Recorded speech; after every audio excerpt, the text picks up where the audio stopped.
नमस्कार दोस्तों, आपका अपना चैनल हिंदी जंक्शन पर स्वागत है। मैं परवेश कुमार सिन्हा आज एक बार फिर नए वीडियो लेकर उपस्थित हुआ हूं। अगर आप चैनल पर नए हैं तो सब्सक्राइब कर दें और बेल आइकन को दबा दें ताकि मेरे आने वाला वीडियो का नोटिफिकेशन आपको मिलते रहे। दोस्तों, आज का जो टॉपिक है वो नाटक से संबंधित है, क्योंकि यहाँ से पिछले बार पीजीटी में प्रश्न पूछा गया था, तो हमें लगता है कि इस बार भी हो सकता है पूछा जाए, तो हम लोगों को तैयारी अच्छे ढंग से करनी है।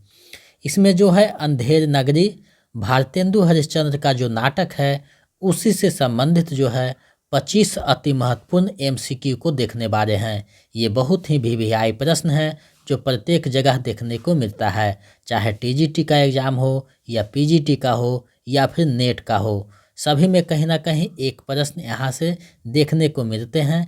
तो ये नाटक जो है बहुत महत्वपूर्ण हो जाता है।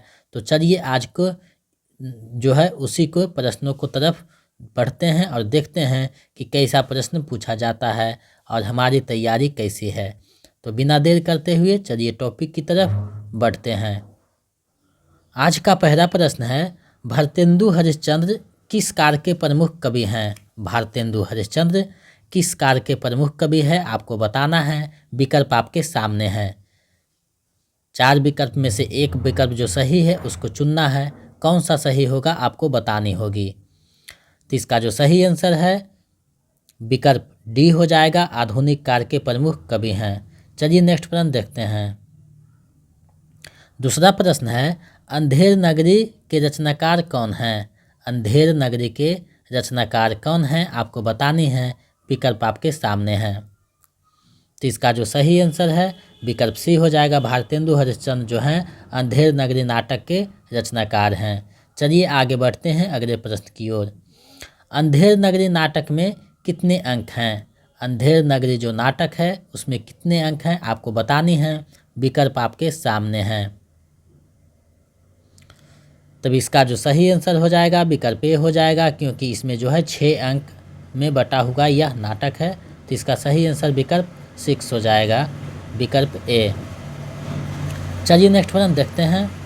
चौथा प्रश्न है, इनमें से कौन सा नाटक भारतेंदु हरिश्चंद्र जी का नहीं है? इनमें से कौन सा नाटक भारतेंदु हरिश्चंद्र जी का नहीं है आपको बतानी है। विकल्प आपके सामने है। तो इसका जो सही आंसर हो जाएगा विकल्प टी हो जाएगा, आधे अधूरे भारतेंदु हरिश्चंद्र का नहीं है। ये जो नाटक है ये मोहन राकेश का नाटक है। मोहन राकेश का नाटक है, आपको पता होना चाहिए। चलिए आगे हम लोग बढ़ते हैं अगले प्रश्न की तरफ। 5वां प्रश्न है, अंधेर नगरी नाटक का प्रकाशन कब हुआ? अंधेर नगरी जो नाटक है उसका प्रकाशन कब हुआ आपको बतानी है। विकल्प आपके सामने है। तो आप लोग संभल कर आंसर दीजिएगा, क्योंकि बहुत सरल प्रश्न है, देखने में लगता है लेकिन आंसर गलत हो सकते हैं। आप जब जो एग्ज़ाम में जाइएगा जब, तो आप लोग प्रश्न को आराम से पढ़िएगा। नहीं समझ में आएगा तो 1-2 बार पढ़िएगा तो आपको अर्थ समझ में आ जाएगा।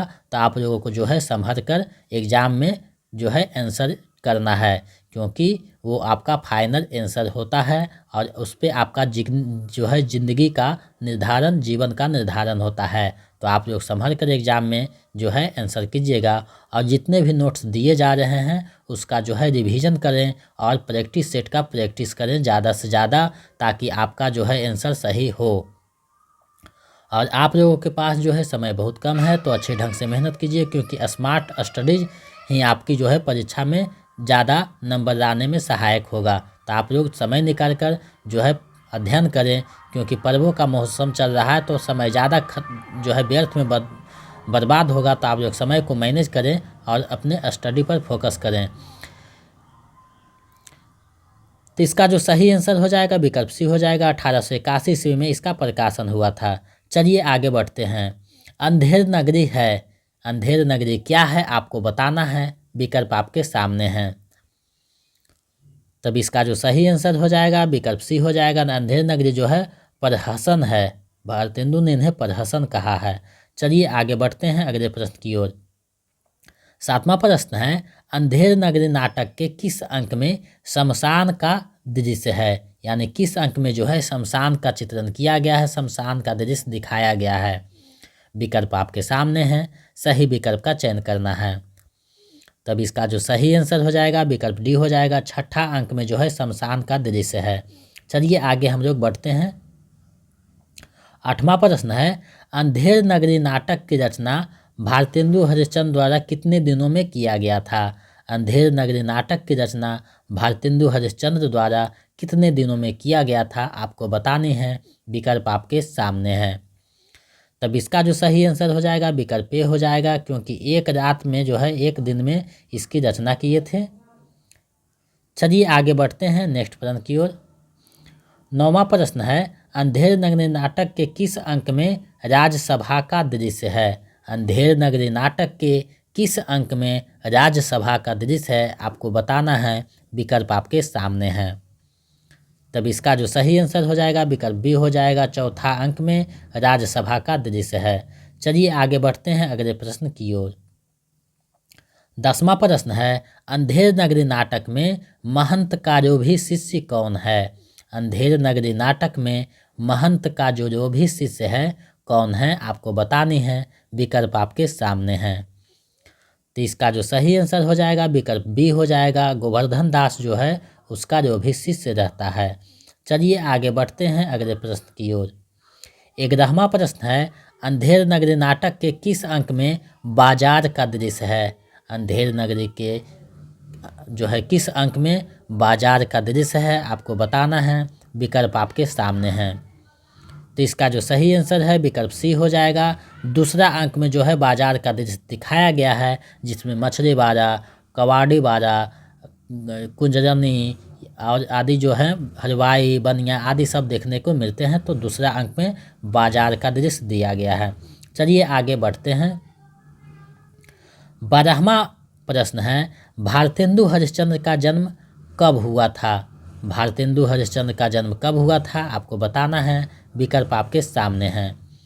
तो इसका जो सही आंसर है विकल्प सी हो जाएगा। 1850 ईस्वी में जो है भारतेंदु हरिश्चंद्र का जन्म हुआ था। चलिए आगे बढ़ते हैं अगले प्रश्न की ओर।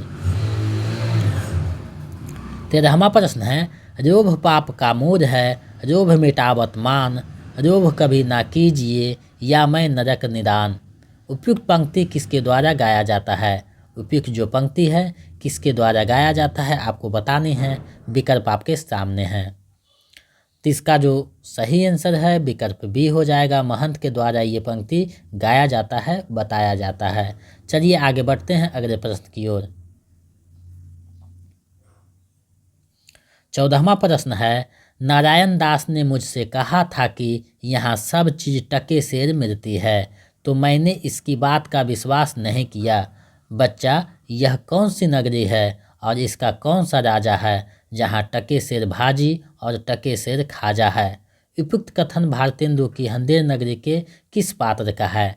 आपको बताना है कि यह जो कथन है भारतेंदु हरिश्चंद्र के अंधेर नगरी में किस पात्र का कथन है। ये जो प्रश्न है पिछले बार जब बीपीएससी का एग्जाम हुआ था तो उसमें ये प्रश्न पूछा गया था, तो मैंने ये प्रश्न को वहीं से समाहित किया है। तो इसका जो सही आंसर हो जाएगा विकल्प डी हो जाएगा। महंत का ये कथन है, महंत ये बात को कहता है। चलिए आगे बढ़ते हैं अगले प्रश्न की ओर। 15वां प्रश्न है, ऐसा तो संसार भर में कोई देश नहीं है, 2 पैसा पास में रहने ही से मज़े में पेट भरता है, मैं तो इस नगरी छोड़कर नहीं जाऊंगा। उपयुक्त कथन किसका है? ये जो कथन है वो किसका है, आपको बतानी है। विकल्प आपके सामने है। तो इसका जो सही आंसर है विकल्प ए हो जाएगा। ये जो पंक्ति है गोवर्धन दास के द्वारा बोला जाता है। चलिए आगे बढ़ते हैं अगले प्रश्न की ओर। आप लोग जो है वीडियो के अंत तक बने रहिएगा, क्योंकि प्रत्येक प्रश्न जो है महत्वपूर्ण है आपके एग्ज़ाम की दृष्टि से। तो आप लोग इसे अच्छे से 1-2 बार देखिए ताकि चीज़ें को समझ में आ सके। और अगर आपके पास पुस्तक है तो पढ़ सकते हैं, बहुत पतली पुस्तक है अंधेर नगरी, जिसमें जो है वर्तमान समस्या जो है दिखाया गया है। राजा और प्रजा का जो है अंग्रेज राज जब था उस समय ये जो है कल्पना करके दिखाया गया कि यहाँ सब कुछ टके सेर मिलता है। ये व्यंग्यात्मक शैली में लिखा गया नाटक है, जिसे भारतेंदु हरिश्चंद्र ने एक रात में जो है एक दिन में इसे तैयार किया था, जिसे दशवमेध घाट जो है बनारस का, वहीं जो है इसका जो है मंचन किया जाना था, उसी के लिए ये तैयार किए थे। तो पूछा जा सकता है कि किस नाटक को भारतेंदु हरिश्चंद्र ने दशमेघ घाट के मंचन के लिए किया था। जो बनारस में दशमेघ घाट है, उसी के वहाँ जब नाटक होता था तो उसी के लिए जो है मंचन के लिए ये नाटक को लिखा गया था।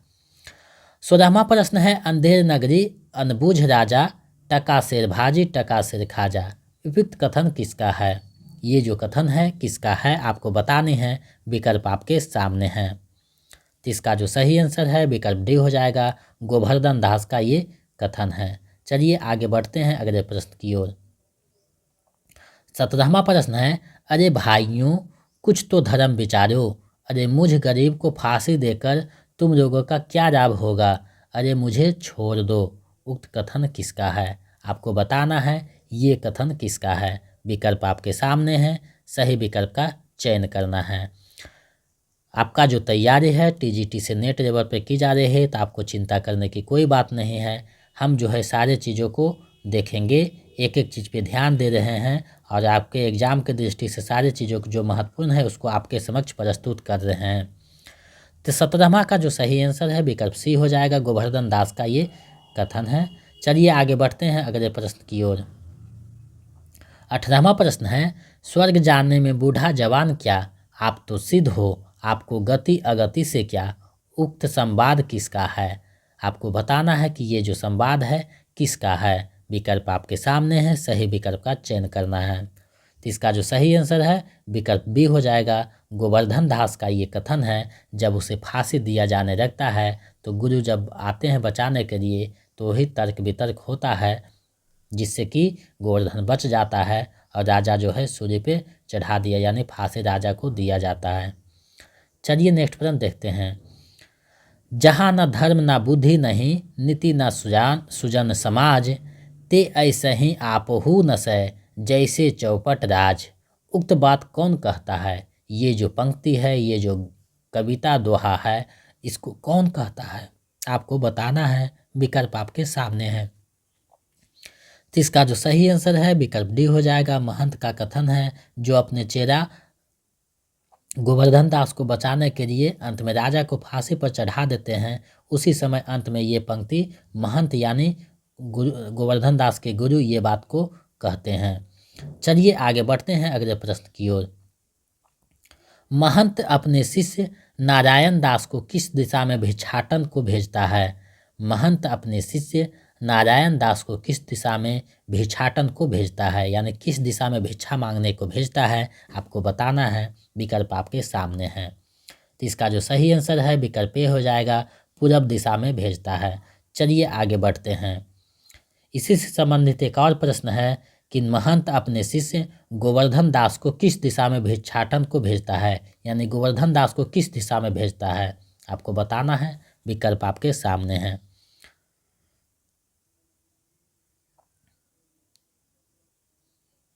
तो इसका जो सही आंसर है विकल्प सी हो जाएगा, पश्चिम दिशा में भेजता है।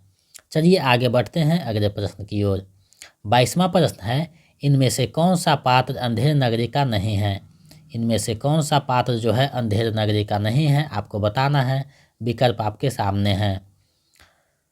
तो इसका जो सही आंसर है विकल्प डी हो जाएगा, दूधवाड़ा इस नाटक के पात्र नहीं हैं। बाकी कबाब बाड़ा, हलवाई, नारंगी बारी, मछली भारी आदि सब पात्र हैं। चलिए आगे बढ़ते हैं अगले प्रश्न को देखते हैं। 23वां प्रश्न है, टके के वास्ते हिंदू से क्रिस्तान, टके के वास्ते धर्म और प्रतिष्ठा धन दोनों बेचे, टके के वास्ते झूठी गवाही दे, टके के वास्ते पाप को पुण्य माने, टके के वास्ते नीच को भी पितामह बनावे, यह किस पात्र का कथन है आपको बताना है। यह जो कथन है किस पात्र का है। विकल्प आपके सामने हैं, सही विकल्प का चयन करना है। तो इसका जो सही आंसर है विकल्प सी हो जाएगा, ये ब्राह्मण का कथन है जो जात वारा रहता है। नाटक में इसे जात वारा कहा गया है। चलिए आगे बढ़ते हैं अगले प्रश्न की ओर। 24वां प्रश्न है, राख टाक कै बारा जोबन गाहक सब रचाए, नैन मछरिया रूप जार में देखत ही फंस जाए। उपयुक्त पंक्ति के रचनाकार कौन है? ये जो पंक्ति है उसके रचनाकार कौन है आपको बतानी है। विकल्प आपके सामने है। तो इसका जो सही आंसर है विकल्प बी हो जाएगा। ये भारतेंदु हरिश्चंद्र के अंधेर नगरी का कथन है, पंक्ति है। चलिए इस वीडियो का अंतिम और 25वां प्रश्न देखते हैं। 25वां प्रश्न है, इनमें से भारतेंदु हरिश्चंद्र का कौन सा नाटक अनुदित नहीं है? इनमें से कौन सा जो नाटक है भारतेंदु हरिश्चंद्र का वो अनुवाद किया हुआ नहीं है, उनका मूल नाटक है, आपको बताने हैं। विकल्प आपके सामने है। तो इसका जो सही आंसर है विकल्प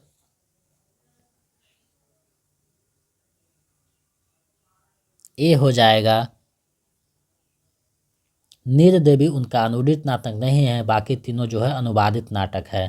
तो ये महत्वपूर्ण एमसीक्यू था, आप लोगों के समक्ष मैंने प्रस्तुत किया। तो आप लोगों को कैसा लगा कमेंट करके बताइए। और आज का जो प्रश्न है उसका आप लोग कमेंट सेक्शन में आंसर दीजिए। भारतेंदु हरिश्चंद्र का मृत्यु कब हुआ?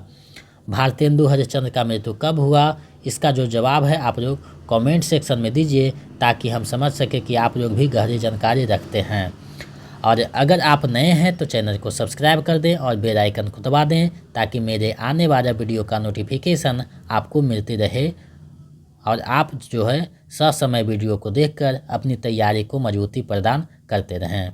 तो ये जो महत्वपूर्ण टॉपिक था आप लोगों के तैयारी में महत्वपूर्ण भूमिका निभाएगा, हमें आशा ही नहीं पूर्ण विश्वास है।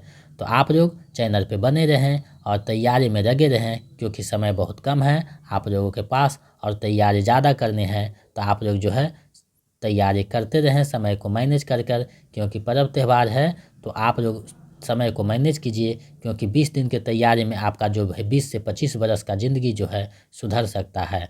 तो आप लोग तैयारी करते रहें और स्टडी पर पूरा फोकस करते रहें। तो मिलते हैं एक नए वीडियो में। बहुत बहुत धन्यवाद। ऐसे ही सहयोग बनाए रखें।